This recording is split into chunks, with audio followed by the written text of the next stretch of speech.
రండి, ఈ రాత్రి కాల సమయంలో సంఘ ప్రార్థనలోకి మనం వ్యక్తిగతంగా సంఘంగా కూడి ప్రార్థనలోకి ప్రవేశించక మునుపు ఈ యొక్క సంఘ ప్రార్థనలో కొన్ని మాటలు జ్ఞాపకం చేసుకుంటూ వద్దాం. గత కొన్ని రోజుల నుంచి దాదాపు 9 వారాల నుండి నెహెమ్యా యొక్క ప్రార్థనలు మనం జ్ఞాపకం చేసుకుంటూ వస్తున్నాం. ఈరోజు కూడా నెహెమ్యా యొక్క ప్రార్థన మనం జ్ఞాపకం చేసుకుంటూ వస్తాం. నెహెమ్యా గ్రంథము 2వ అధ్యాయం. నెహెమ్యా గ్రంథము 2వ అధ్యాయము మనం చూసినట్లయితే 4వ వచనం. నెహెమ్యా గ్రంథము 2వ అధ్యాయం 4వ వచనం. అప్పుడు రాజు, ఏమి కావలసి నీవు మనవి చేయుచున్నావు అని నన్ను అడగగా, నేను ఆకాశమందుల దేవునికి ప్రార్థన చేసి. కాబట్టి ఇక్కడ రాయబడుతున్న మాట ఏంటంటే, రాజు అడుగుతున్నాడు, ఏమి కావలసి నీవు మనవి చేయుచున్నావని నన్ను అడగగా. కాబట్టి ఇక్కడ మనం దేవుని యొక్క వాక్యం చూసినట్లయితే ఎన్నో కోణాల్లో మనం చూస్తూ వస్తున్నాం. నెహెమ్యాను అడుగుతున్నాడు, నీకేమి కావలసి నీవు నా దగ్గర మనవి చేస్తున్నావు అని అంటున్నాడు. ఇక్కడ నెహెమ్యా యొక్క జీవితం ఏంటంటే, రాజుతో మనవి చేసిన అనుభవాన్ని రాజధానిగా అని కొనలో చూడొచ్చు, లేదా రాజుకు మనవి చేసిన అనుభవాన్ని మనం చూస్తూ వస్తున్నాం. తర్వాత దేవుని కూడా ప్రార్థన చేసి రాజుకి ఏం చెప్పాలో చెప్తూ వచ్చాడు. అయితే ఇక్కడ ఒక మాట గమనించినట్లయితే, నెహెమ్యా ఏమి కావలసి రాజు ఎదుట మనవి చేసాడు అని అంటే బైబిల్లో కొన్ని విషయాలు ఉన్నాయి. వాటిని మనం ధ్యానించే మునుపు ప్రభు నడిపింపు కొరకే చిన్న ప్రార్థన. ఎందుకంటే ప్రభు చిత్తం అయితే త్వరగా ముగించాలి, ప్రార్థనలో కొంతసేపు గడదు. ప్రార్థన. మమ్మల్ని మిక్కిలిగా ఎక్కువగా ప్రేమించిన ప్రియ పరలోకపు తండ్రి, పరిశుద్ధుడైన దేవా, మీకు స్తోత్రములు. మీరు ఇచ్చిన కృపకై వందనములు తండ్రి. ఈ సమయంలో తండ్రి కూడికి ఆరంభించడానికి సహాయం చేశారు. ఆరంభ ప్రార్థన మీరు నడిపించారు. పాటల్లో మీరు తోడుగున్నారు. వందనాలు. వాక్యం ధ్యానించబోతున్న సాయం చేయండి. ఈ వాక్యపు వెలుగులో మేము ప్రార్థించడానికి సాయం చేయండి తండ్రి. ఈ యొక్క వాక్యం ద్వారా మాకును మీరేం నేర్పించాలనుకున్నారో మీ చిత్తమేంటో బయలుపరిచి మాతో మాట్లాడి అక్కర తీర్చమని, ఈరోజు మేము ఎటువంటి ఆసక్తి కలిగి వచ్చామో దేవుని సన్నిధిలో సంఘముగా చేరి సంఘానికి ఉండే అవసరతలు, మాకు సంఘంగా చేయబడిన మా అవసరతల కొరకై ఏవైతే అక్కర్ల అవసరం కొరకై కలిగి ప్రభు నీ సన్నిధిలో ప్రార్థించడానికి వచ్చామో మా ప్రార్థన మీరు ఆలకించి సమాధానం దయచేయండి. మందిరం విషయంలో కూడా మీరు అడిగిన దానికంటే, ఊహించిన దానికంటే అత్యధికంగా చేస్తున్నారు. అందును బట్టి మీకు కృతజ్ఞతలు. ఇక ముందు కూడా మీరు సహాయం చేసి అనుగ్రహించి మహిమ పొందమని, దాని కొరకు మందిరం కొరకు ప్రయాసపడుతున్న ప్రతి బిడ్డను కూడా దీవించి వారి కుటుంబాలను ఆశీర్వదించమని, ప్రయాసపడిన వారికి కూడా ఆసక్తిని కలుగు చేయమని ప్రార్థిస్తూ ఈ కూడికి అంతా దీవించమని, నెహెమ్యా లాంటి ప్రార్థనా జీవితం మేము కలుగున్నట్లు నాతో మీరు మాట్లాడి మహిమ పొందమని, ఈరోజు కూడికి అంతా దీవించమని, దేవా వచ్చిన వారందరిని బట్టి స్తోత్రాలు, రావాల్సిన వారిని త్వరబడి తీసుకుని మధ్య మార్గంలో సకాలం నడిపించి వాక్యం చెప్పేటప్పుడు కానీ ధ్యానించేటప్పుడు కానీ ఏ డిస్టర్బెన్స్ లేకుండా చక్కగా నీకు మహిమకరంగా వాక్యం ధ్యానించడానికి సహాయం చేయమని, తెరవబడిన ఆకాశం మాకు అనుగ్రహించి ఆకాశం ఇప్పి పడజాలంతా విస్తారమని పరిశుద్ధాత్మను అభిషేకించి నాతో మీరు మాట్లాడి శత్రు సిగ్గు మీకు మహిమ తెచ్చుకోమని మాతో మాట్లాడి అక్కడ తీర్చమని ప్రభువైన యేసుక్రీస్తు నామం పేరిట విశ్వాసంతో స్తుతించి ప్రార్థించి అడిగి నామం తండ్రి, ఆమేన్. కాబట్టి దేవుని యొక్క వాక్యాన్ని చూసినట్లయితే ప్రేమ దేవుని బిడ్డలారా, బైబిల్లో ఒక మాట మనం చూస్తూ వస్తున్నాం. ఏంటి మాట ఏంటంటే, నెహెమ్యా యొక్క ప్రార్థనలు. నెహెమ్యా యొక్క ప్రార్థన, రాజు దగ్గర మనవి చేసిన అనుభవాన్ని చూస్తున్నాం. మనవి అనగా ప్రార్థన. రాజు దగ్గర మనవి చేస్తున్న అనుభవాన్ని చూస్తున్నాం. అదే రాజు అంటాడు, ఏమి కావలసి నీవు మనవి చేయుచున్నావు అని నన్ను అడగగా. రాజు ఏమని అడుగుతున్నాడు? ఏమి కావలసి నా దగ్గర నువ్వు మనవి చేస్తున్నావని రాజు అడుగుతున్నాడు. నెహెమ్యా ఏమి కావలసి రాజు దగ్గర మనవి చేసాడు? ఒక రకంగా చెప్పాలంటే నెహెమ్యా దేని కొరకు రాజు ఎదుట మనవి చేశాడంటే బైబిల్లో కొన్ని విషయాలు చూడొచ్చు. దాంట్లో ఇక్కడ మొదటి కోణాన్ని మనం చూస్తున్నాం. ఏంటి ఆ మాట? నెహెమ్యా గ్రంథము 2వ అధ్యాయం 8వ వచనం. నెహెమ్యా గ్రంథం 2వ అధ్యాయం 8వ వచనం.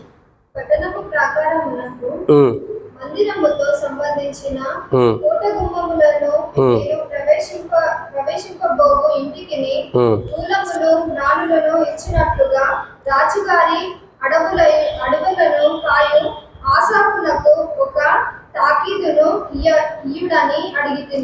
చాలమ్మా. కాబట్టి ఇక్కడ చూస్తున్నమాట తర్వాత అంతా దేవుని కృప తోడుగా ఉండదు మనం చూస్తూ వస్తున్నాం.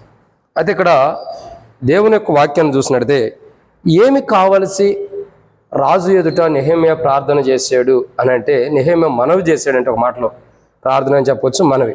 ఏమి కావలసి నెహెమ్యా రాజు ఎదుట మనవి చేశాడంటే, మొదటి మాటను ఇక్కడ చూస్తున్నాం, పట్టణపు ప్రాకారములకు దూలములు మ్రాణులు కావాలని. ఏం కావాలని ప్రార్థన చేశాడండి? పట్టణపు ప్రాకారములకు దూలములు మ్రాణులు. అంటే ఒక పట్టణాన్ని కట్టుకోవడానికి, ఒక పట్టణం నిర్మాణం చేసుకోవడానికి, ఒక పట్టణము దాని యొక్క పాడైపోయిన స్థితిని మరలా తిరిగి కట్టుకోవడానికి, ఒక పట్టణము ఏదైతే కాల్చివేయబడిందో ఆ స్థితి మరలా తిరిగి కట్టబడటం కొరకు నెహెమ్యా ఏం చేస్తున్నాడు? దూలముల కొరకు మనవి చేస్తున్నాడు. ఏం కావాల్సి రాజు ఎదుట నెహెమ్యా మనవి చేస్తున్నాడు అని అంటే, మొదటి మాట, పట్టణపు ప్రాకారములకు దూలములు కావాలి. ఏం కావాలండి? దూలములు లేదా మ్రానులు. అంటే ఒక పట్టణము గట్టిగా ఉండటానికి, ఒక పట్టణము చిరస్థాయిగా ఉండాలని, లేదా ఒక పట్టణము బలమైనదిగా ఉండాలని, లేదా ఒక పట్టణము గట్టిగా ఉండాలని, అంటే ఆ పట్టణంలోకి శత్రువు ప్రవేశించకూడదని, ఆ పట్టణంలోకి శత్రువు రాకూడదని, ఆ పట్టణంలో శత్రువు ఏమాత్రం కూడా ప్రవేశించడానికి అవకాశం ఉండకూడదని, ఆ పట్టణమును కాపాడుకోవటానికి ఆ పట్టణమును కొరకు ఏం చేస్తున్నాడు? దూలములు కావాలని రాజు ఎదుట మనవి చేస్తున్నాడు. ఇప్పుడు ఏం కావాల్సి రాజు ఎదుట ఏమో మనవి చేస్తున్నాడు అంటే, పట్టణపు ప్రాకారములకు అవసరమైన దూలముల కొరకు. అంటే పట్టణం ఒకటి ఉంది, ఆ పట్టణపు ప్రాకారములు ఏ పట్టణం ఇది అని అంటే మనం చూడొచ్చు. ఏ పట్టణం అన్నది కూడా తర్వాత మనం చూద్దాం వచ్చేవారు. కాబట్టి పట్టణపు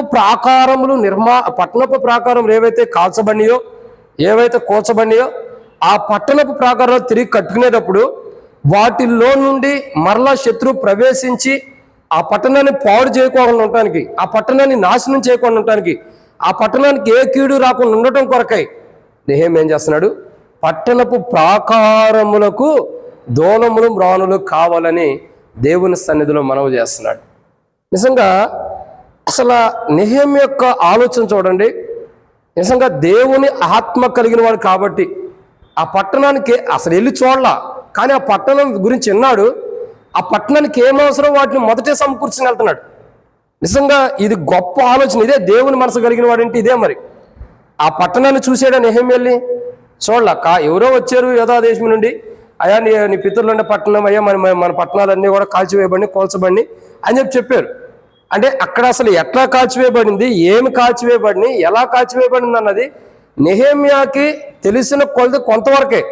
కానీ అక్కడ చూడలా, ఎవరో చెప్పింది ఎంతవరకే.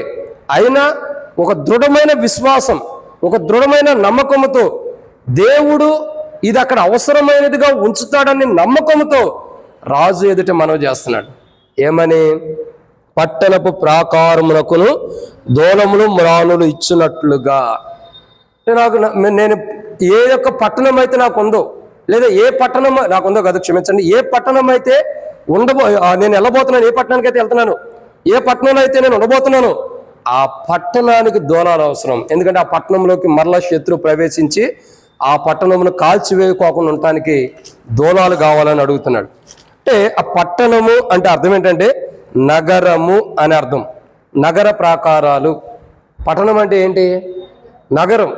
అంటే ఆ నగర ప్రాకారాలను కట్టుకోవడానికి, ఆ నగరం యొక్క ప్రాకారాలు నిర్మాణం చేసుకోవడానికి నెహెమ్యా కోరుతుంది ఏంటో తెలుసా? ఏం కోరుతున్నాడు అక్కడ? ఆ పట్టణపు ప్రాకారాల కోసం దూలములు మ్రానులు కావాలని అడుగుతున్నాడు.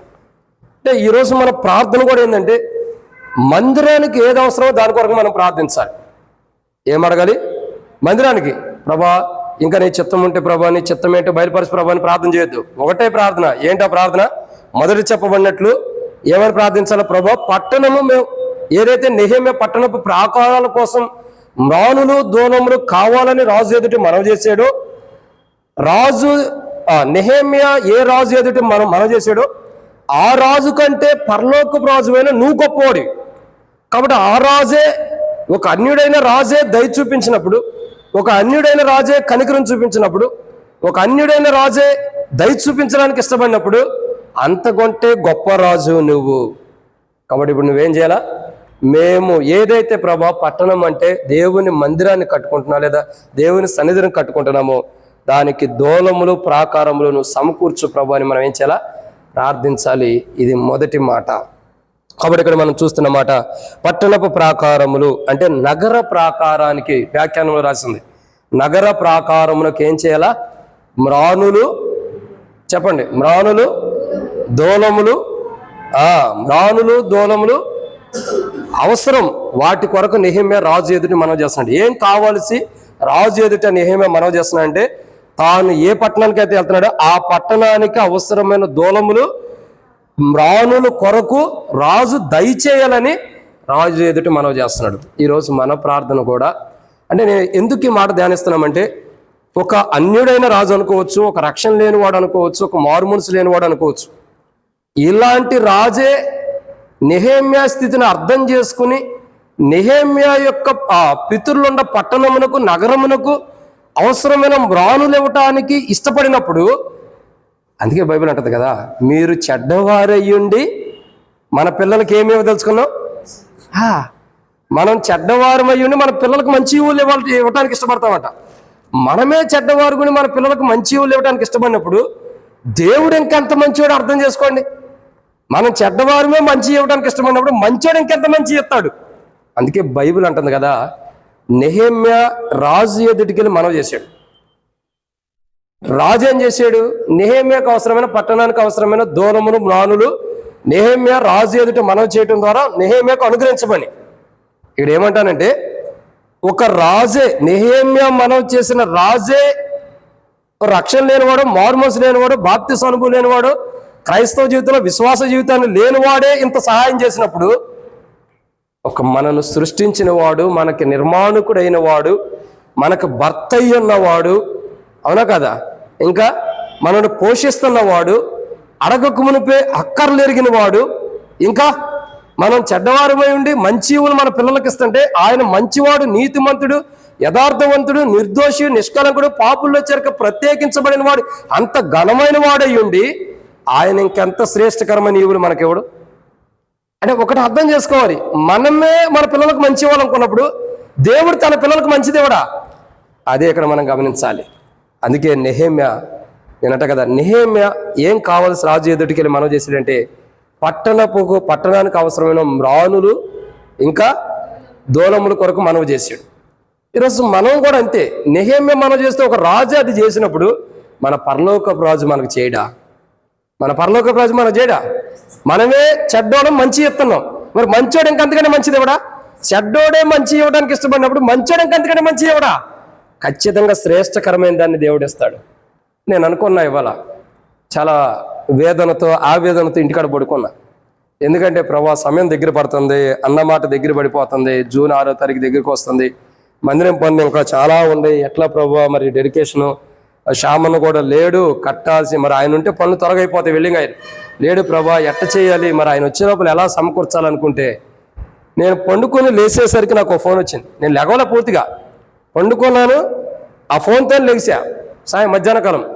ఏమని ఫోన్ చేశారంటే, బ్రదర్ మీరు మందిరం కడుతున్నారు కదా, దాని యొక్క నమూనా, దాని యొక్క సంబంధించిన వీడియో మాకు ఒకసారి పంపండి, ఎంత ఖర్చు అయితే కూడా మాకు చెప్పండి, మేము దాన్ని ప్రభుత్వం మీద మేము చేయాలనుకున్నా చేస్తామని చెప్పాను. నేను చాలా రోజుల నుంచి అనుకున్నా, వెంకటంతా కూడా చెప్పాను, మనం పలానా చోటకి వెళ్ళాలన్నా దేవుని చిత్తం అయితే ఏదైనా దేవుడు సహాయం చేస్తే, ఇప్పుడు నెహెమ్యా రాజు ఎదుటికి ఎలా వెళ్ళాడో మనం కూడా రాజులే. మన స్నేహితులందరూ కూడా క్రైస్తవ రక్తం ద్వారా కడగబడిన ప్రతి క్రైస్తవుడు ఎవరు, రాజులేని యాజక సమూహంలో ఉండవాడే. మనం కూడా మన రాజుల దగ్గరికి వెళ్ళి అడుగుదామన్నా, హెల్ప్ అడుగుదామంటే అనుకుంటూ వచ్చాం. మనం వెళ్ళక మునిపే హృదయ రహస్యాన్ని ఎరిగిన దేవుడు, అంతరంగాన్ని ఎరిగిన దేవుడు, అడగక మునిపే అక్కర్లేంటి ఎరిగిన దేవుడు. అందుకే బైబిల్ ఒక మాట ఉంది, తన ప్రియులు నిద్రించుచుండగా ఆయన బహుమానం ఇచ్చును. నేను వేదనతో పడుకున్నా, ఏం చేయాలి ప్రభా, ఎంత త్వరగా అవగొట్టాలో అంత త్వరగాని. ఎందుకంటే చేతి కింద బలమైన మనిషి లేడు, ఊరికెళ్ళాడు పెళ్లి, కానీ ఎట్ట చేయాలి ప్రభా అనుకున్నప్పుడు ఆయన తన కార్యాన్ని తనకు సంపూర్ణం చేయడానికి ఇష్టపడుతున్నాడు. ఓరి పిచ్చోడా, నువ్వెందుకు ఇంత బాధపడి పడుకుంటావు, కార్యం చేసేది నేను కాదు, నువ్వు కాదు కదా, నువ్వెందుకు ఇంత వేదన, నువ్వు మౌనంగా ఉండే నేను చూసుకుంటాను అనుకున్నాడు. ఏమో మరి నేను నిద్రపోతానే ఉండా ఫోన్ వచ్చింది.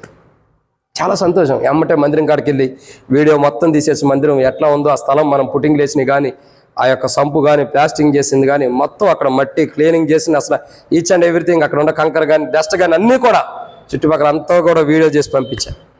చూసాం బ్రదర్, చాలా బాగుంది, దేవుని చిత్తం అయితే ప్రార్థన చేయండి అన్నారు. మేము అన్నాము, ఏం డబ్బులు అవుతుంది బ్రదర్, డబ్బులు కాదు కానీ మాకు ఒక ఐటెంకి ఇవ్వండి, మీరే రండి అని చెప్పాను.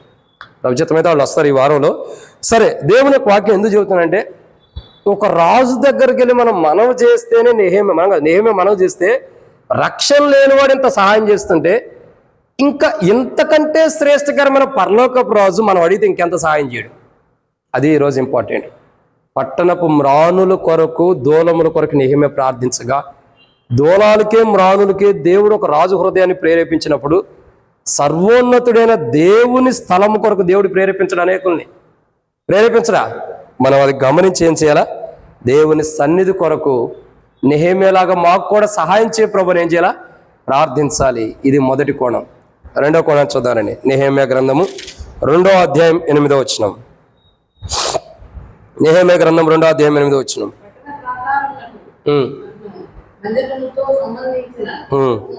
చాలు చాలా అక్కడ ఆగనే. మందిరముతో సంబంధించిన, కాబట్టి ఇక్కడ రెండో కోణం ఏంటంటే దేవాలయము. మందిరముతో అంటే అర్థం ఏంటి? దేవాలయం అంటే ఇక్కడ రెండో కోణాన్ని మనం చూస్తున్నాం. దేవాలయానికి అవసరమైన కోట గుమ్మములకు, అవసరమైన గుమ్మములకును ఇంకా మ్రాణుల కొరకు ప్రార్థన చేస్తున్నాడు నెహెమ్యా. నిజంగా నెహెమ్యా యొక్క ప్రార్థన, నెహెమ్యా యొక్క అనుభవం చూసినట్టయితే ఒకటి పట్టణపు ప్రాకారముల కొరకు ప్రార్థన చేస్తున్నాడు. ఇదేని కొరకు అండి? పట్టణ ప్రాకారాలు అంటే నగరము కొరకు ప్రార్థన చేస్తున్నాడు. రెండోదిగా దేని కొరకు ప్రార్థన చేస్తున్నాడు? మందిరముతో సంబంధించిన దాని కొరకు. అంటే ఒక రకంగా మందిరము అని అంటే అర్థం ఏంటంటే వ్యాఖ్యానంలో దేవాలయము అని రాయబడుతూ వచ్చింది. అంటే దేవాలయానికి అవసరమైనటువంటి గుమ్మాల కొరకు ప్రార్థన చేస్తున్నాడు. దేవాలయానికి అవసరమైనటువంటి బొమ్మములు మ్రాణుల కొరకు ప్రార్థన చేస్తున్నాడు. ఈరోజు మనం గమనించాల్సిన కోణం ఏంటంటే రెండో కోణం ఇక్కడ రాయబడుతూ వచ్చింది. దేవాలయం అంటే మందిరం అంటే దేవాలయం. దేవాలయానికంటే ఒక రకంగా చెప్పలేను మన భాషలో మందిరమునకు అవసరమైన దూలములు మ్రాణుల కొరకు ప్రార్థన చేస్తున్నాడు. దేని కొరకు ప్రార్థన చేస్తున్నాడండి? మందిరానికి అవసరమైన దూలముల కొరకు మ్రాణుల కొరకు. అంటే మందిరమునకు సంబంధించినటువంటి ఒక ప్రదేశం ఉంది. ఏ మందిరం అయితే ఉందో, ఆ దేవాలయం అయితే ఉందో, ఆ దేవాలయానికి ఆ మందిరానికి సంబంధించినటువంటి ప్రాకారములు, క్షమించిన మందిరానికి సంబంధించిన ఆ మందిరం చుట్టుపక్కల ఉన్న స్థలానికి సంబంధించినటువంటి కోట గుమ్మం, క్షమించిన గుమ్మాల కొరకు, ఇంకా చెప్పాలంటే మ్రాణులు దూలముల కొరకు ఏం చేస్తున్నాడు? ప్రార్థన చేస్తూ వస్తున్నాడు. కాబట్టి ఈరోజు మన జీవితము మనం గమనించాల్సిన కోణం ఏంటంటే నెహెమ్యా గ్రంథం 2వ అధ్యాయం 8వ వచనంలో రాయబడుతున్నమాట దేవాలయము అంటే మందిరానికి అవసరమైన దూలములు ప్రాకారముల కొరకు మనవి చేస్తున్నాడు. ఈరోజు మనం కూడా మనవి చేయాలి. దేని కొరకు మనవి చేయాలి? మందిరం యొక్క దూలములు మ్రాణులు. ఇప్పుడు మనకు దూలాలు మ్రాణులు అవసరంలా, ఐరన్ కావాలా, దానికి సంబంధించిన ఫోమ్ షీట్స్ కావాలి. సో దాని కొరకు మనం ప్రార్థన చేయాలి. ఒక ఫోమ్ షీట్స్ వరకే 6.5 లక్షలు అవుతుంది. ఎంత? 6.5 లక్షలు. మరి ఆ దినాల్లో ఎంత డబ్బులు అయ్యి ఉండయో. కానీ అవన్నీ డబ్బులు కాకుండా నెహెమ్యా ఎలా చేయగలుగుతూ వచ్చాడంటే రాజుకు మనవి చేయడం ద్వారా, దేవుడు కృప చూపించడం ద్వారా నెహెమ్యా యొక్క అవసరం తీర్చబడుతూ వస్తుంది. ఈరోజు అదే నెహెమ్యా యొక్క అవసరతలో దేవుడు తీర్చిన దేవుడే, నెహెమ్యాకు కృప చూపించిన దేవుడే, నెహెమ్యాకు దయ చూపించిన దేవుడే మనకు కూడా ఏం చేయాలా? కృపను చూపించాలా, దయ చూపించాలా. దాని కొరకు మనం ఏం చేయాలా? ప్రార్థన చేయాలి. కాబట్టి ఇక్కడ మనం దేవుని యొక్క వాక్యాన్ని చూసినట్టయితే దేవాలయం అంటే మందిరం యొక్క ఆ మందిరానికి అవసరమైనటువంటి దూలములు ఇంకా మ్రాణుల కొరకు మనం ఏం చేయాలా?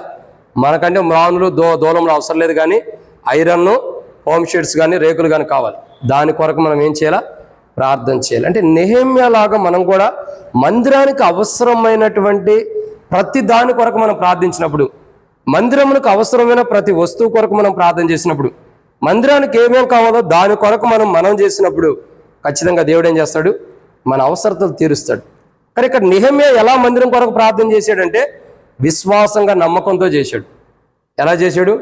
విశ్వాసంగా నమ్మకంతో చేశాడు. అంటే నెహెమ్యా విశ్వాసంతో నమ్మకంతో దేవుని మందిరానికి అవసరమైన దూలములు ప్రాకారముల కొరకు, దూలములు మ్రాణుల కొరకు నెహెమ్యా ప్రార్థించగా దేవుడు కృప చూపించి రాజుకు దయపుట్టేటట్టు చేసి రాజే సహాయం చేసేటట్టు దేవుడు చేయగలుగుతూ వచ్చాడు. దీన్ని బట్టి మనం అర్థం కావాల్సిన కోణం ఏంటంటే ప్రియమైన దేవుని బిడ్డలారా, మందిరముతో సంబంధించిన అంటే ఇక్కడ రెండో కోణం ఏంటంటే దేవాలయానికి అవసరమైన లేదా దేవాలయానికి ప్రాకారానికి అవసరమైన దూలములు మ్రానుల కొరకు నెహెమ్యా ఏం చేస్తూ వచ్చాడు? ప్రార్థన చేసిన అనుభవాన్ని మనం చూస్తూ వస్తున్నాం. ఇది ఎన్నో మాట? 2. కానీ మనం కూడా మందిరానికి అవసరమైనటువంటి వస్తువుల కొరకు, మందిరమునకు అవసరమైనటువంటి ప్రతి వస్తువును, ప్రతి అక్కర్ని దేవుడు తీర్చడం కొరకై పరలోకపు రాజైన దేవుని ఎదుటకు వచ్చి మనం చేయాలి. అప్పుడు దేవుడు ఇష్టపూర్వకంగా మనం చేయాలి. ఏదో ప్రార్థన చేస్తున్నామంటే చేస్తాం కాదు, ఏదో అడుగుతున్నామంటే అడగటం కాదు. యథార్థ హృదయముతో, నమ్మకముతో, నిజముగా దేవుణ్ణి అడిగితే మందిరం విషయంలో దేవుడు ఖచ్చితంగా దానికి అవసరతలు దేవుడు తీరుస్తాడు. ఇది ఎన్నో మాట? 2. 3వ విషయాన్ని చూద్దామండి. దేవుని యొక్క వాక్యం చూసినట్లయితే నెహెమ్యా గ్రంథం 2వ అధ్యాయం 8వ వచనం. నెహెమ్యా గ్రంథం 2వ అధ్యాయం 8వ వచనం.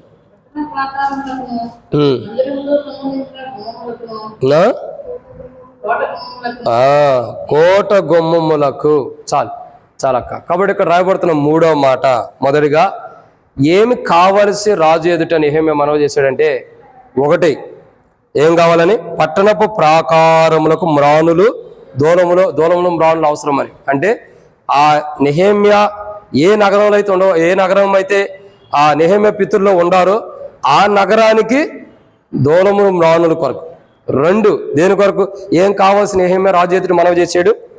దేవాలయం అంటే మందిరం యొక్క గుమ్మాలు కానీ, లేదా మందిరమునికి అవసరమైన దూలములు, మందిరం ప్రాకారాలను, మందిరం చుట్టుపక్కల ఉన్న ఆవరణానికి అవసరమైన దూలములు, మ్రానుల కొరకు ప్రార్థన చేశాడు.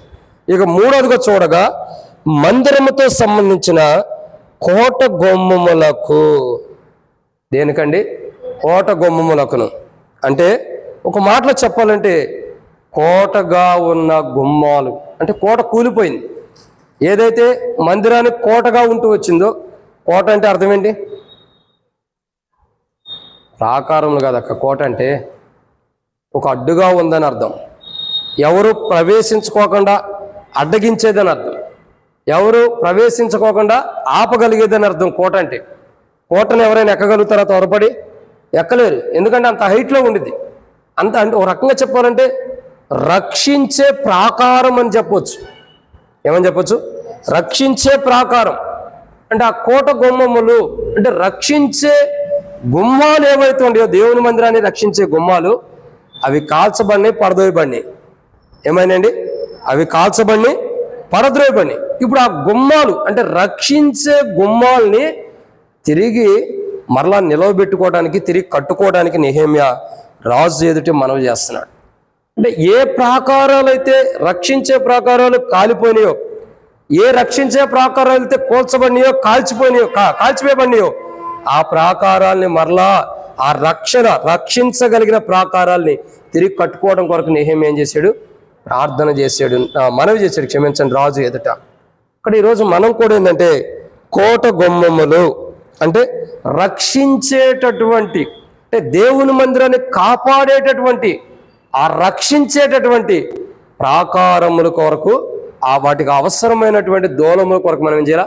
పట్టణపు ప్రాకారాలు వేరు, దేవుని మందిరాన్ని రక్షించే ప్రాకారాలు వేరు. కాబట్టి దేవుని మందిరాన్ని రక్షించే ప్రాకారముల కొరకు మనం ఏం చేయాలా?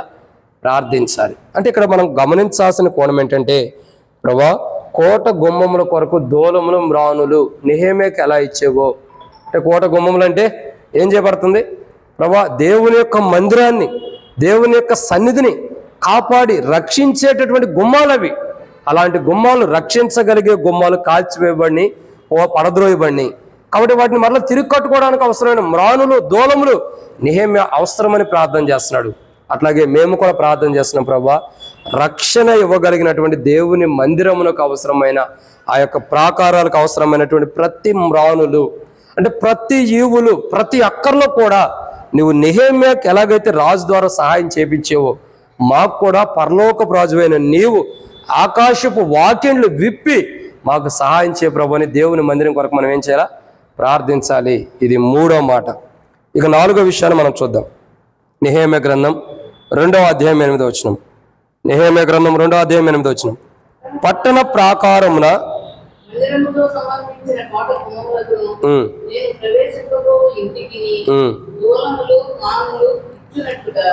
చాలు. కాబట్టి ఇక్కడ రాయబడి అన్నమాట, నేను ప్రవేశింపబోవు అని అంటున్నాడు నెహెమ్యా. అంటే నేను ప్రవేశింపబో అంటే నివాసం చేయబోయేదని అర్థం. నేను ప్రవేశింపబోనది అని అంటే అర్థం ఏంటంటే దాని వ్యాఖ్యానంలో చూస్తే నివాసము చేయబోయినది.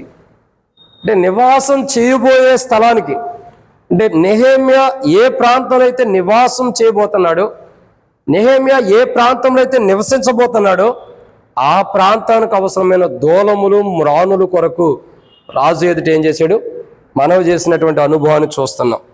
అంటే ఒక మాటలో మనం చెప్పాలంటే నెహెమ్యా నేను ప్రవేశింపబోయేది అంటున్నాడు, దాంట్లో వ్యాఖ్యానంలో ఏమనుంది, నివసించేదని ఉంది.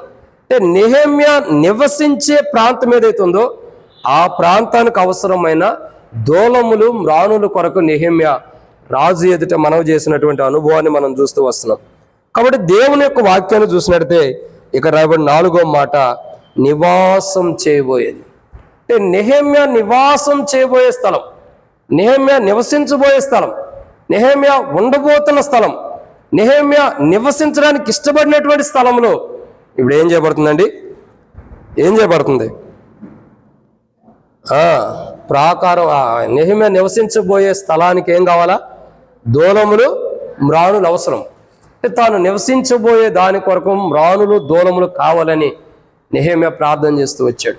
అదే రీతిలో మనం ఆత్మానుసారంగా నివసించబోయే దేవుని మందిరం, మనం నివసించబోతున్న దేవుని మందిరం, మనం దేవుని సన్నిధిలో ఆత్మానుసారంగా నివసించబోయే ఆ దేవుని మందిరానికి అవసరమైన ప్రతి ఈవి మ్రానులు ఇంకా దూలములు అని రాయబడుతూ వచ్చింది.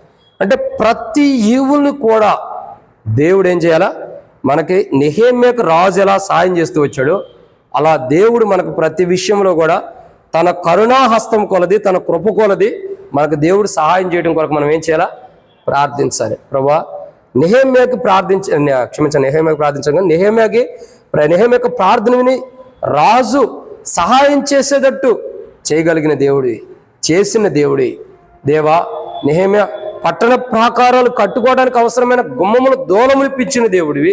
నెహెమ్యాకి ఇంకా ఏదైతే మందిరం ఉందో అక్కడ ఆ ప్రాంతంలో మందిరానికి ఆవరణానికి అవసరమైన ఆ యొక్క దూలములు మ్రానులు ఇప్పించిన దేవుడి. కోట గుమ్మములు అంటే రక్షణగా ఉన్న గుమ్మాలు కాల్చివేయబడి వాటి రక్షణగా ఉన్న గుమ్మాలుగా మరలా తీర్చిదిద్దడం కొరకు దూలములు మ్రానులు ఇప్పించిన దేవుడివి. ఇక 4వదిగా నేను ప్రవేశింపబోవు అంటే నెహెమ్యా నివాసం చేయబోయే ఆ యొక్క ప్రాంతానికి అవసరమైన, ఆ స్థలానికి అవసరమైన గుమ్మములు మ్రానుల్నిచ్చిన దేవుడివి, రాజు ద్వారా ఇప్పించిన దేవుడివి.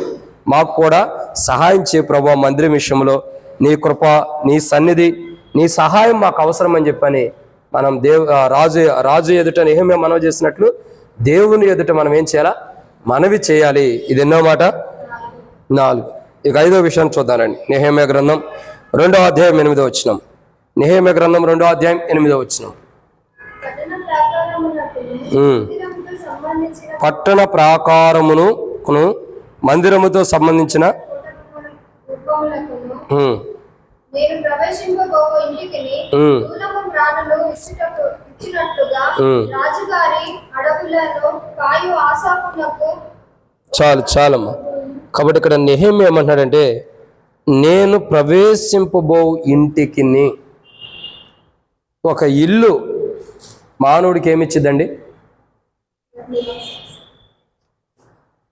ఒక ఇల్లు మానవుడికి ఏమిచ్చిద్దంటే మనం కట్టుకున్న ఇల్లు మనకేమిచ్చిద్ది, విశ్రాంతినిచ్చిద్ది. ఏమిచ్చిద్ది, విశ్రాంతినిచ్చిద్ది. ఇప్పుడు విశ్రాంతినిచ్చే స్థలమునకు అవసరమైన దూలములు గుమ్మముల కొరకు నెహెమ్యా ప్రార్థన చేస్తున్నాడు.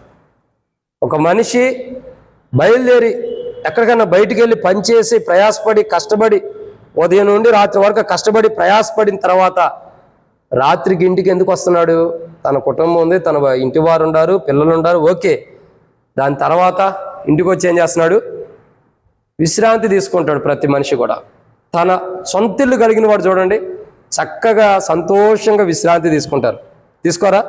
అద్దెలు కలిగిన వారు మాలంటలు ఉంటారు కదా, ఎప్పుడు అది కట్టాలా, ఎప్పుడు తారీఖు వచ్చింది అని ఎదురు చూస్తారు. అదో టెన్షన్ ఉంటుంది. అదే సొంతిల్లు కలిగిన వాళ్ళు ఉండా లేకపోయినా, తిన్నా తినకపోయినా విశ్రాంతి తీసుకుంటారు చక్కగా, ఉండా లేకపోయినా. అంటే ఇక్కడ గమనించాల్సిన కోణం ఏంటంటే మందిరం క్షమించండి, ఇక్కడ నెహెమ్యా యొక్క మనవి ఎందుకంటే రాజుతో ఏం కావాల్సిన నెహెమ్యా మనవి చేశాడంటే విశ్రాంతినిచ్చే స్థలమునకు అవసరమైన దూలములు గుమ్మముల కొరకు, దూలములు క్షమించండి మ్రానుల కొరకు.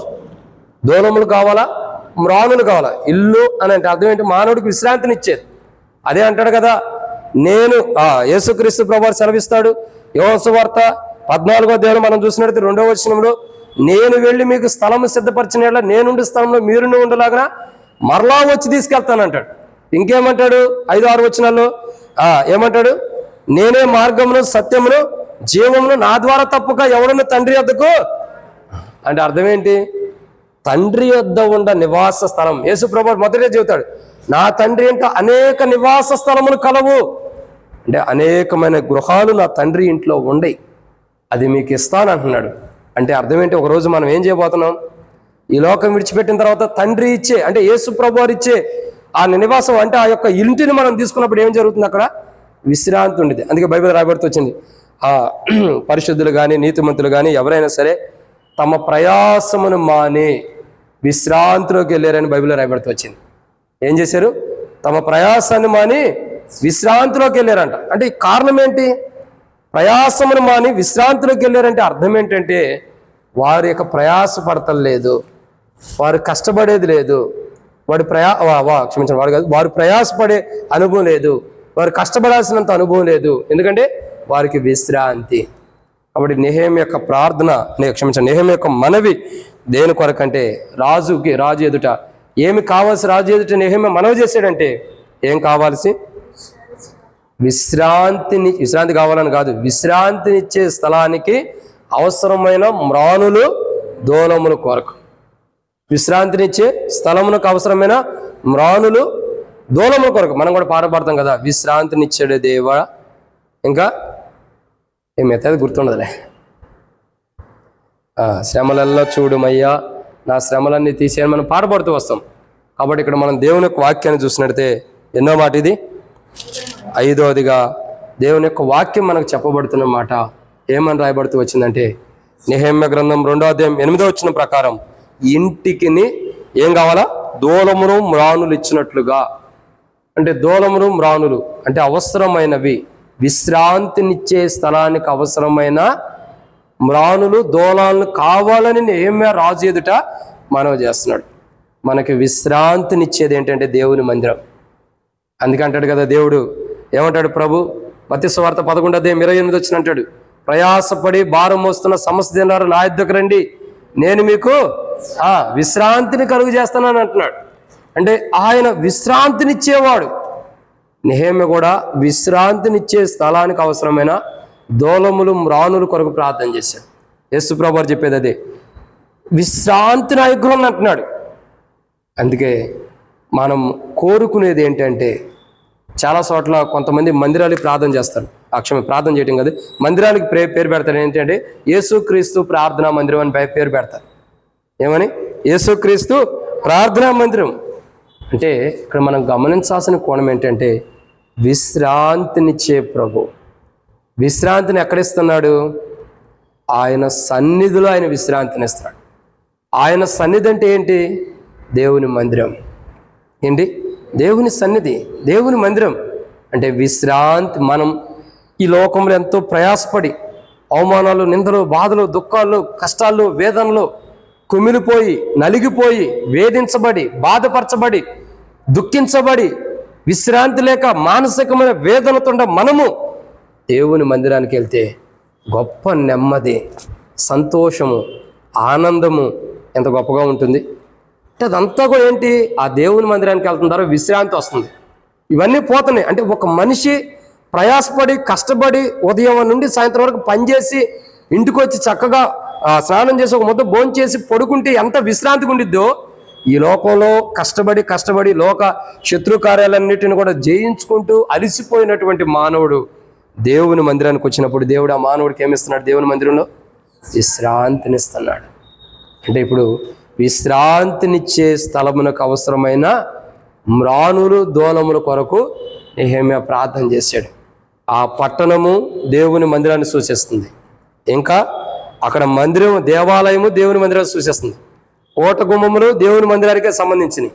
ఇంకా నివాస స్థలం అంటే నివసించే స్థలం కూడా దేవుని మందిరమే సంబంధించింది. ఇంకా చూడగా ఇల్లు అంటే విశ్రాంతినిచ్చేది, అది కూడా దేవుని మందిరానికే మనకు ఆత్మానుసారంగా అర్థం చేసుకుంటే మందిరాన్ని సూచిస్తుంది. ఇక్కడ బైబిల్లో నెహెమ్యా గ్రంథంలో రాయబడి ఉంది. అవి మన ఆత్మానుసారంగా అర్థం చేసుకుంటే మనకు దేవుని మందిరాన్ని సూచిస్తున్నాయి. ఈ 5 అంతల అనుభవం దేని సూచిస్తుంది? దేవుని మందిరం, దేవుని సన్నిధికి.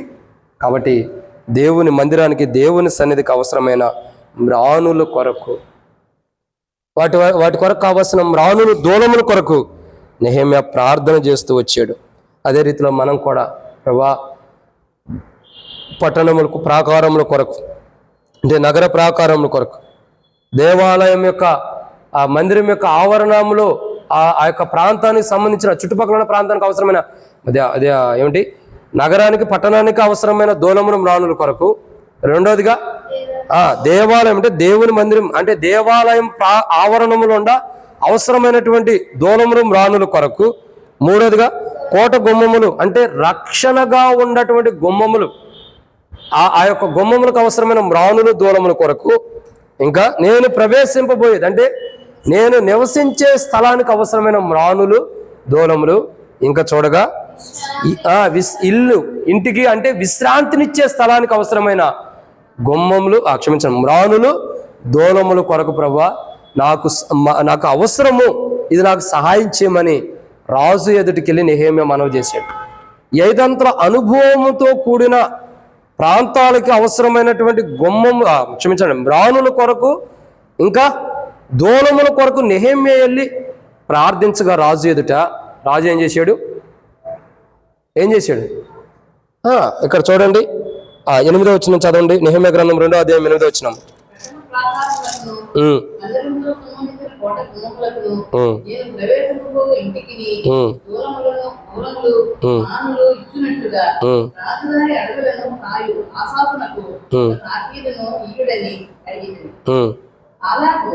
నాకు తోడుగా ఉండి నాకు కృప చూపుచున్న నా దేవుని కరుణాహస్తముల కొలది రాజు నా మనవి ఆలకించాడు. అదే ఇప్పుడు రాజు ఏం చేశాడు? ఆలకించాడు మనవి. కారణం ఏంటంటే దేవుని కరుణాహస్తం. వీటి గురించి తర్వాత మరలా మనం ధ్యానిద్దాం, దేవుని కరుణాహస్తం గురించి.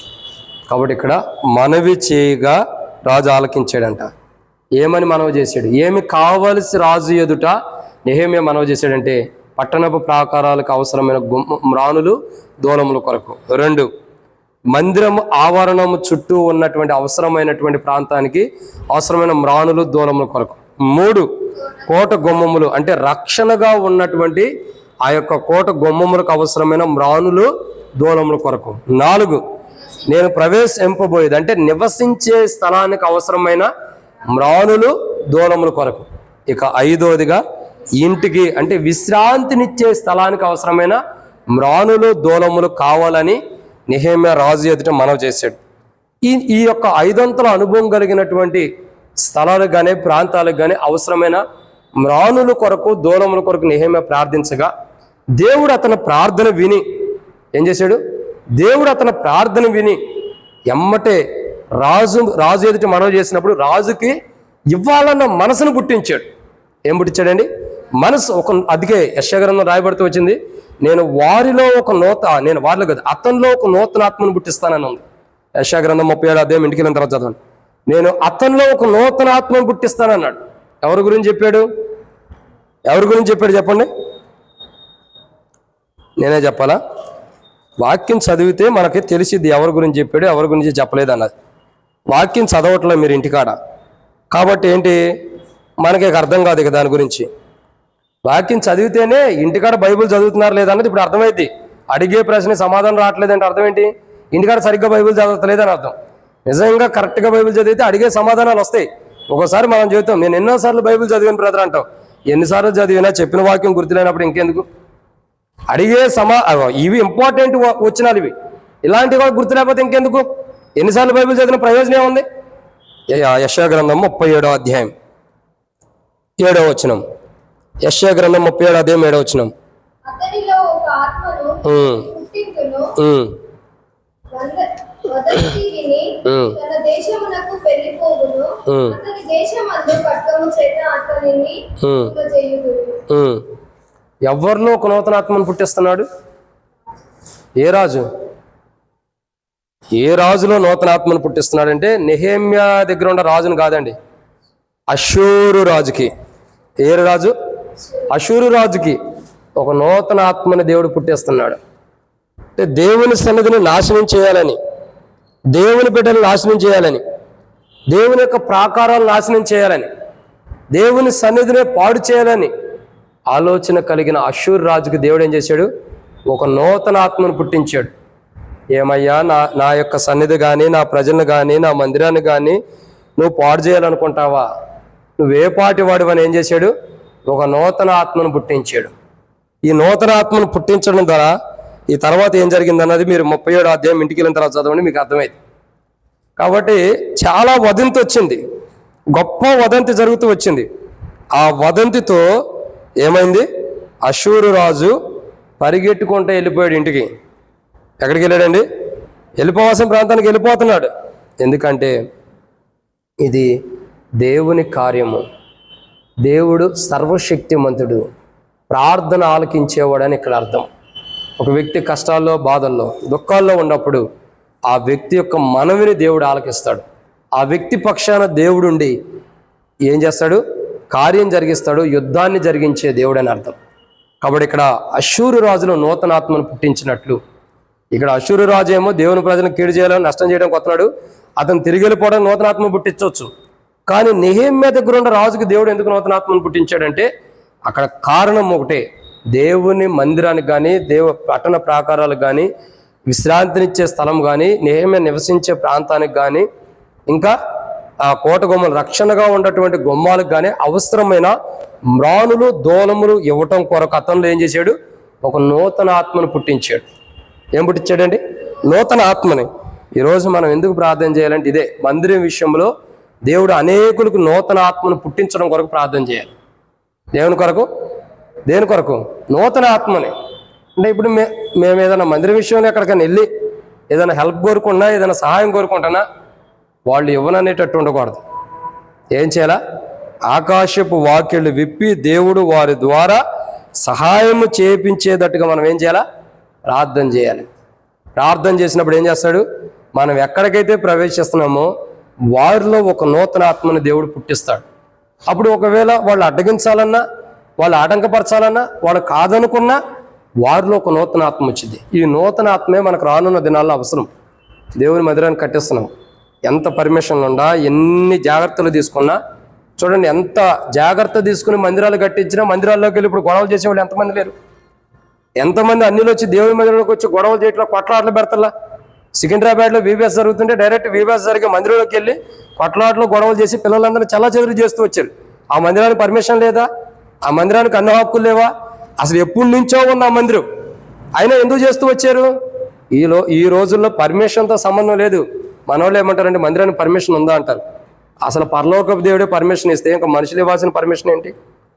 రాజులకు రాజే పర్మిషన్ ఇచ్చాడు, మీరు మందిరం కట్టుకొని నేను సాయం చేస్తానని. ఇంకో ఈ లోకంలో ఉండేవాళ్ళు పర్మిషన్తో పని ఏమని చెప్పండి?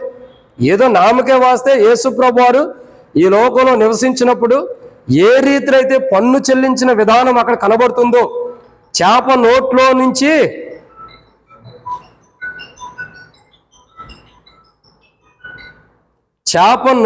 నుంచి ఏం తీశాడు? ఆ శకము తీసి ఏ రీతిలో అయితే అమ్మి పన్ను కట్టిన అనుభవాలు మనం చూస్తూ వస్తున్నామో, అంటే అట్లాంటి పరిస్థితులు అదే రీతిలో ఏం జరుగుతూ వస్తుందండి? పన్ను కడుతున్నాం మనం, అంత మించి ఏం చేయట్లా. అసలు మందిరానికి పర్మిషన్ ఇచ్చింది ఎవరో తెలుసా? పరలోకపు రాజు ఇచ్చాడు మందిరం కట్టుకోవడానికి. నర్సాపూర్లో మందిరం కట్టడానికి ఆ పరలోకపు రాజు మొదట పర్మిషన్ ఇచ్చాడు. నువ్వు వెళ్ళుము, నేను నీ సాయం చేస్తా. ఏమన్నాడు? ఇంకా గత ఆదివారం కూడా చదివించా కదా, జకర్యా గ్రంథం 4వ అధ్యాయంలో ఏమన్నాడు? జెరుబ్బాబేలు చేతులే మందిరము పునాది వేసినవి, జెరుబ్బాబేలు చేతులే మందిరం యొక్క పునాది వేసిన చేతులే ముగింపు కూడా అవే చేతులు చేస్తాయంట. ఇంకేమంటాడు? నన్ను పంపింది ఈ పని సఫలం చేయడానికి దేవుడు పంపాడని మీరు తెలుసుకుంటారంట. అంటే ఇవన్నీ కారణం ఏంటి? దేవుని యొక్క పర్మిషన్. అది దేవుని యొక్క పర్మిషన్. అది అసలు దేవుడే ఒక మందిరం కట్టుకోవడానికి పర్మిషన్ ఇస్తే ఆటంకపరచడానికి ఎంతమంది వచ్చినా వారిలో నూతన ఆత్మను పుట్టించేస్తాడు దేవుడు. ఏం పుట్టిస్తాడు? నూతన ఆత్మని. ఎదిరించాలన్నా, ఆటంకపరచాలన్నా, అబ్జెక్షన్స్ చేయాలన్నా, ఇంకా అక్కడ కొట్లాడాలన్నా, గొడవలాడాలన్నా, ఏం చేయాలనుకున్నా జరగవని నేను అన్నాను. మనం ఎంత పర్మిషన్ తీసుకుని కట్టినా జరుగుతూనే ఉంటాయి. కానీ అక్కడికి వచ్చి అబ్జెక్షన్ చేసేవారిలో ఏ ఆటంకం జరగకోకుండా ఉండాలంటే ఏం కావాలా? నూతన ఆత్మని దేవుడు పుట్టించడం కొరకు మనం ప్రార్థించాలి. దేని కొరకు ప్రార్థించాలి? నూతన ఆత్మ. ఇప్పటి వరకు మందిరం కొరకు ప్రార్థించారు, దేవుడు అన్నీ సమకూరుస్తున్నాడు. ఇంకా కొన్ని అవసరాలు ఉన్నాయి, అవి కూడా దేవుడు సాయం చేస్తాడు. కాబట్టి వాటి కొరకు కూడా ప్రార్థించాలా. తర్వాత మందిరం అవసరమైన సామానుతోనే కాకుండా నూతన ఆత్మను పుట్టించడానికి ఇక నెహెమ్యా ఏం చేశాడు? ఈయనకు అవసరం, కానీ అవసరమని అన్ని అడగాలంటే రాజు ఏం చేయాలా? అబ్జెక్షన్ చేయకూడదు. అబ్జెక్షన్ చేయకుండా రాజు ఏం చేయాలా? ఏకీభవించి నెహెమ్యాకు అన్నీ ఇవ్వటం కొరకు నెహెమ్యా ఏం చేశాడు? దేవుని దగ్గర మనవి చేశాడు. అందుకే దేవుడు నెహెమ్యా పక్షాన్ని ఉండాడు కాబట్టి నెహెమ్యా ఒక మాట అంటాడు, నా దేవుని యొక్క కరుణాహస్తము కొలది అంటాడు. అంటే దేవుని యొక్క హస్తము తోడుగా ఉండటం ద్వారా ఏం జరిగింది? నెహెమ్యా రాజుతో మనవి చేశాడు. రాజులో నూతన ఆత్మ పుట్టడం ద్వారా రాజు ఏం చేశాడు? మ్రాణులు, అవసరమైన దూలములు, ఇంకా మ్రాణుల్ని ఇప్పించి పంపిస్తున్నాడు నెహెమ్యా. అట్లాగే అబ్జెక్షన్ చేసేవారు, ఆటంకపరిచేవాళ్ళు దేవుడు ఒక నూతన ఆత్మను పుట్టించి ఎవరైతే ఆటంకపరుస్తానికి వచ్చారో ఆ డెడికేషన్ రోజు చక్కగా ప్రేమ విందు చేసి తిరిగి వెళ్ళటం కొరకై మనం ఏం చేయాలా? ప్రార్థన చేయాలి. ఏం కీర్తన అవుతున్నా? కాబట్టి అట్లా ప్రార్థన చేయాలి. ప్రభా, ఎవరైతే ఆటంకపరుస్తానికి వస్తారో ఇది దేవుని మందిరం, పరలోకపు గవినిది అని తెలుసుకుని ప్రభా వారు ఆటంకపరచాలనుకున్న వాళ్ళే మారుమోసు పొంది లేదా ఏ అబ్జెక్షన్ చేయకుండా చక్కగా భోంచేసి వెళ్ళినట్లు సాయం చేయ ప్రభాని ఏం చేయాలా? ప్రార్థన చేయాలి. అట్టి ప్రార్థన మనం అవసరం. సంఘం కొరకు, మందిరం కొరకు. మందిరం నిర్మాణం జరుగుతుందంటే ఏదో జరిగేదిలే అన్నట్టుగా మనం వదిలేయకూడదు. ఏదో చేయం ప్రేయర్ చేస్తున్నామంటే చేస్తున్నాంలే అన్నట్టు కాదు, సంఘ ప్రార్థన చేస్తున్నామంటే చేస్తున్నాం అన్నట్టు కాదు. మన ప్రార్థన దేవుడు ఆలకించేలాగా పరలోకపు రాజు అంటే నెహెమ్యా యొక్క మనవి ఈ లోక రాజు ఎలా ఆలకించాడో పరలోకపు రాజు మన మనవి ఆలకించేలాగా మనం ప్రార్థన చేయాలి. అటు ప్రార్థన మనం చేయనట్లు అవసరమైన వాటి కొరకు, ఇక్కడ నెహెమ్యా ఏవేవి అవసరమైన వాటి కొరకు ప్రార్థించాడు. అదే రీతిలో మనం కూడా దేవుని సన్నిధి, దేవుని మందిరం నిర్మాణం జరుగుతుంది, వాటన్నిటికీ అవసరమైనవన్నీ కూడా దేవుడు క్రీస్తు యేసులో ఫిలిప్పీ 4:19 ఏం రాయబడుతూ వచ్చింది? దేవుడు తన మహిమైశ్వర్యం చొప్పున క్రీస్తు యేసునందు మీ ప్రతి అవసరత తీర్చునన్నాడు. అట్లు దేవుడు ప్రతి అవసరత, దేవుని మందిరం అనుకున్న ప్రతి అవసరత, ప్రతి అక్కర్లు క్రీస్తు యేసు మహిమలో దేవుడు తీర్చులాగా మనం ఏం చేయాలా? ప్రార్థన చేయాలి. అట్టి ప్రార్థన మనం చేయనట్లు ప్రభు మనకు సహాయం చేసి దేవుని మందిరం డెడికేషన్ అనుకున్న రోజుల్లో దేవుడు సహాయం చేసి దేవుని మందిరాన్ని ఓపెనింగ్ చేయలాగిన ఏ ఆటంకాలు, ఏ అభ్యంతరాలు, ఏ శత్రువు కూడా ఆటంకపరచుకోకుండా దేవుని మందిరం పని సంపూర్తిగా దేవునికి మహిమ వచ్చేలాగా మనం ప్రార్థన చేయనట్లు ప్రభువే పర్మిషన్ ఇచ్చాడు, ఇంకెవరేమో అవసరంలా.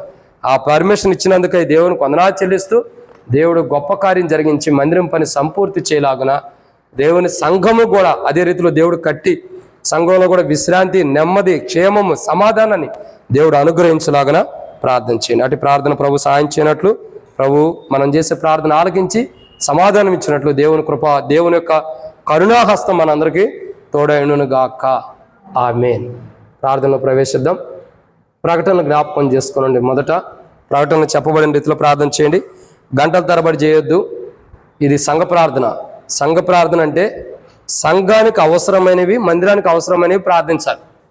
సంఘంలో ఎవరైనా బలహీనలుగా ఉంటే అందరూ బలహీనంగా ఉన్న వాళ్ళు అందరి కొరకు మనం ఒక్కడమే చేయొద్దు, ఎవరో ఒక్కరి కొరకు చేయాలి. ఎన్నో సంవత్సరాలు నేను చెప్పినా అదే ప్రార్థన నేర్చుకుంటూ వస్తున్నారు. కానీ ప్రార్థన అన్నది ఎలా చేయాలో నేర్చుకోవాలి. మేము నేర్చుకున్నాం కాబట్టి మీకు చెబుతున్నాం. హెబ్రోన్లో నేర్చుకున్నదే మీకు చెబుతుంది. వాక్యం చెప్పిన రీతిలో ప్రార్థించాలి. కొంతమంది ప్రార్థన చేస్తారు, వాక్యమే ఓ పక్కకి వెళ్ళిపోయింది, చెప్పిన వాక్యంలో ప్రార్థన చేయరు, తనకి ఇష్టమైన రీతిలో ప్రార్థన చేస్తారు. అటు చేయకూడదు. వాక్యం ఏదైతే ఉందో దాని ప్రకారం ప్రార్థన చేయాలి. వాక్యపు వెలుగులో ప్రార్థన చేయాలి.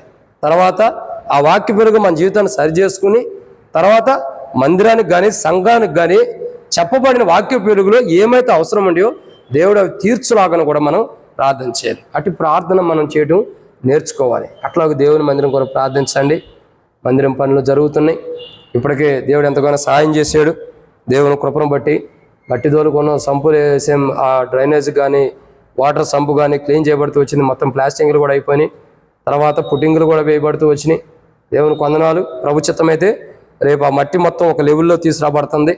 ఎల్లుండు దేవుని చిత్తమైతే రోలర్ కానీ దిమ్స్తో కానీ కొట్టేసి మట్టి మొత్తం మంచిగా చేస్తారు నీట్గా. వర్షం పట్టడం వల్ల లేట్ అయిపోయింది. తర్వాత కాంక్రీట్ వేసి చక్కగా ఫ్లోరింగ్ లాగేస్తారు. బండలు వేద్దాం అనుకున్నాం, టైం లేదు కాబట్టి ఫ్లోరింగ్ వేసేసేస్తున్నాం. ఎక్కడైనా ఎప్పుడైనా మా ఆలోచన ఏంటంటే ఉన్న దాంట్లోనే సమకూర్చుకుని వెళ్ళటమేక, ఉన్న డబ్బుల్లోనే చక్కగా పని ముగించాలి దేవుని మందిరం పని. కాబట్టి ఆ ఫ్లోరింగ్ అవన్నీ కూడా దేవుడు చక్కగా జరిగించడం కొరకు కూడా ప్రార్థన చేయండి. మంచిగా వేయటం కొరకు, మంచి నీట్గా జరగడం కొరకు ప్రార్థన చేయండి. తర్వాత ఎవరైతే దేవుని మందిరం కొరకు ఐరన్ కానీ సమర్పించుకుంటానన్నారో అవి కూడా ప్రభు చిత్తం అయితే 17వ తారీఖు 18వ తారీఖు షామాన్ వచ్చిన తర్వాత తీసుకొస్తాం. వాటి కొరకు కూడా ప్రార్థన చేయండి. దాని కొరకు ఆ మందిరానికి అవసరమైన రీతిలో ప్రయాసపడి వెల్డింగ్లు కానీ అన్ని చేయడానికి అందరూ సిద్ధంగా ఉన్నారు. ఎవరు డబ్బులు తీసుకోవట్లా, అందరూ ఏం చేస్తున్నారు, ఉచితంగానే చేస్తున్నారు. దేవుని కొందనాలు. డబ్బులు ఎత్తన్నా తీసుకోవట్లా. అన్న మందిరంలో పనిచేశారు కదా, రూపాయి తీసుకోండి అంటే, వద్దు బ్రదర్, ఇది దేవుని మందిరం పని, ఇది నీది కాదు, మన దేవుని మందిరం పని. కాబట్టి నిజంగా ఎంతో పురుకొల్పి నాకైతే ఎంతో సంతోషం ఉంటుంది. అక్కడ ఈ మందిరానికి అవసరమైన అవి రాణులు దూలముల్లాగా ఐరన్ అవన్నీ కూడా ప్రభుత్వం అయితే 17, 18 తారీఖులు తెస్తాం. వాటి కొరకు ప్రార్థన చేయండి. తర్వాత ఇంకా మందిరానికి ఉన్న పైకప్పు మరలా చెప్తున్నా కదా, ఇంతకుముందు కూడా చెప్పా, దాదాపు 6.5 లక్షలు ఎస్టిమేషన్ వేసి ఇచ్చారు. దాంట్లో ఎంత, 6.5 లక్షలు. దాన్ని మాట్లాడగా 1 లక్ష రూపాయల దాకా తగ్గించారు. ఇంకా ప్రభు చిత్తం అయితే తగ్గి దేవుని చిత్తం అయితే అనుకున్న టయానికి మందిరం అంతా కంప్లీట్ అయ్యి డెడికేషన్ అవడం కొరకు కూడా ప్రార్థన చేయండి. అన్ని విషయాల్లో కూడా దేవుడు సహాయం చేయలాగున ప్రార్థన చేయండి. మందిరం కొరకు ఈరోజు ప్రాముఖ్యంగా ప్రార్థన చేయండి. ఇంకా మా కొరకు సేవకులకు, మాకు ఆరోగ్యాల కొరకు అనేకమైన డిస్టర్బెన్స్ ఏం లేకుండా దేవుడు మంచిగా మమ్మల్ని ముందుకు నడిపించడం కొరకు, ఆరోగ్యం కొరకు ప్రార్థన చేయండి. సంఘ క్షేమం కొరకు ప్రార్థన చేయండి. మందిరం కొరకు ప్రార్థన చేయండి. సంఘంలో ఇంకెవరైనా బలహీనంగా ఉంటే ఒక్కొక్కరు కొరకు ప్రార్థన చేయండి. అందరూ కొరకు ప్రార్థన చేయండి. అట్లా ఇంకేమైనా మీ వ్యక్తిగతమైన ప్రార్థనలు ఉంటే తెలియపరచండి. వాటి కొరకు కూడా మనం ప్రార్థన చేద్దాం.